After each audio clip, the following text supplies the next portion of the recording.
Olá, é bom ter você de volta. Hoje nós vamos ver as principais decisões que encontramos publicadas na primeira semana de março de 2018. A primeira delas é a decisão no agravo em embargos, a SDI 10.918,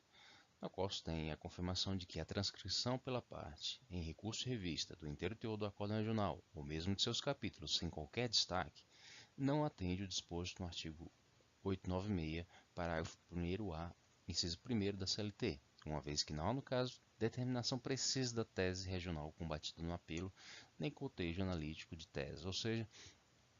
conforme o inciso 1º do parágrafo 1º-A do artigo 896, é necessário que a parte transcreva ou ela indique o trecho do acórdão regional no qual se conteria a tese regional objeto do recurso. Nesse caso, se confirma que a mera transcrição integral do inteiro teor do acórdão, ou mesmo apenas do capítulo referente àquela tese, não caracteriza a satisfação desse requisito. É necessário que a parte destaque especificamente aquele trecho do acórdão regional no qual se contém a tese jurídica que está sendo objeto de impugnação por meio do recurso de revista. Um segundo julgado interessante é nos embargos 10.229, no qual se tem que a lei municipal que altera a parcela remuneratória em benefício dos servidores públicos seletistas equipara-se ao regulamento empresarial, uma vez que a competência para legislar sobre o direito do trabalho é da privativa da União. Esse é o primeiro elemento que se contém nesse acordo. E o segundo elemento, que é o fundamental dessa decisão, é que, nesse contexto,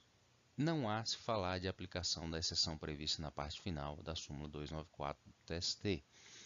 a qual se restringe aos quadros disciplinados por lei federal. O que tem aqui, no caso, então, é a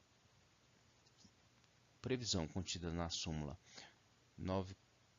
294, no qual se teria a possibilidade de prescrição total de algumas parcelas, da pretensão relativa a algumas parcelas, caso elas não estejam previstas em lei. E nessa circunstância se considerou que mesmo a lei municipal que trate de parcela da remuneração de servidor público seletista não será caracterizada como uma lei para fins de aplicação da súmula 294, consequentemente pode incidir prescrição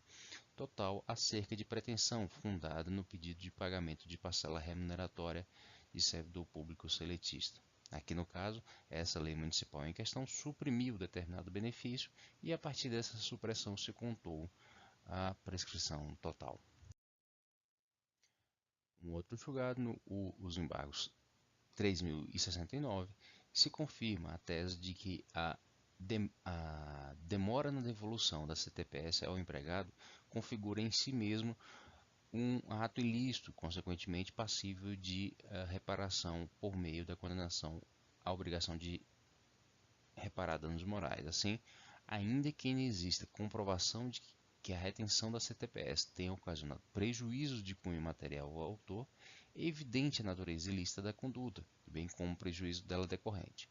Esse bem, apesar de poder haver alguma controvérsia acerca da configuração desse dano, o certo é que a jurisprudência vai se consolidando nesse sentido, de que a retenção da carteira de trabalho, por tempo superior àquele previsto em lei, já configura um ato ilícito e, consequentemente, justifica a condenação na obrigação de reparar danos morais, independentemente de que se comprove outro dano decorrente dessa retenção, ou seja, não precisa que essa retenção tenha causado consequências imediatas ao reclamante para que se autorize essa condenação. Nesse caso particular, julgado nos embargos 102.600, se tem a circunstância de que um profissional de segurança que buscava malotes bancários em aeroporto por 2 ou 3 vezes por semana caracterizava a situação de cabimento do adicional de periculosidade. Aqui no caso, o reclamante 2 a 3 vezes por semana buscava malotes bancários no aeroporto, ocasião em que permanecia por até 30 minutos na área em que realizava o reabastecimento de aeronave, o que revela a exposição ao risco. Ao risco não era eventual nem por tempo extremamente reduzido, tendo em vista o risco potencial de ocorrência de sinistro e danos ao trabalhador. Um outro caso que vai consolidando o entendimento acerca da aplicação da OJ 191 teve lugar no julgamento dos embargos 34 de 2012. Nele, se considerou cabível dar provimento a recurso de embargos quando constatada desconformidade do acórdão turmário com a jurisprudência desse tribunal, firme no sentido de que a CDHU atua como dona da obra quando contrata empresas para execução de obras voltadas à construção de moradias populares, aplicando-se-lhe o disposto na OJ 191 dessa subseção, ou seja, essas empresas de desenvolvimento habitacional ou mesmo urbano e que se dediquem à construção de moradias populares serão caracterizadas como donas da obra e, consequentemente, não serão responsabilizadas subsidiariamente por não se tratar propriamente de uma terceirização nos moldes tratados na súmula 331. Um caso também interessante que se deve destacar nesses embargos 165-200 é o de que constitui ônus à parte a interposição de agravo regimental para levar à cognição da SPDI-1 os temas em relação aos quais o ministro presidente da turma denegou seguimento aos embargos, ou seja, aqui se trata da aplicação, especialmente a aplicação analógica da Instrução Normativa 40 do TST. Nessa instrução normativa se confirmou que, por exemplo, no recurso de revista, e mais especialmente no recurso de revista, cada tema será considerado individualmente, ou seja, há necessidade de que o Tribunal Regional, ao analisar a admissibilidade de um recurso de revista, profira decisão acerca de cada um dos temas, e não apenas se limite a, quando identificar o segmento, a possibilidade de segmento em relação a um deles, dê segmento ao restante do recurso. Assim, especialmente a partir da Instrução Normativa número 40,